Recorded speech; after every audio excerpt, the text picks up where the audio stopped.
একজন আমার কাছে ছিল আর একজন তোমার বৌদির কাছে। তারা দুজনে ভাগ করে করে খেয়েছে।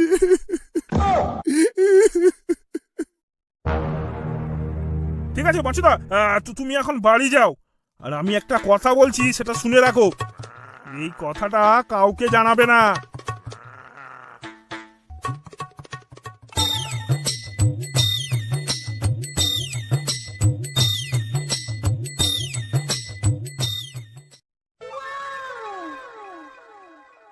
কিরে ভগা, তোকে তো একদম অরিজিনাল মেয়ে লাগছে রে। এই একটু দে না রে, হ্যাঁ একটু দে না ভাই। পুরো ডবগা মাল। এই বেশি বকিস না। কি বলেছি সেটা তোদের মনে আছে তো?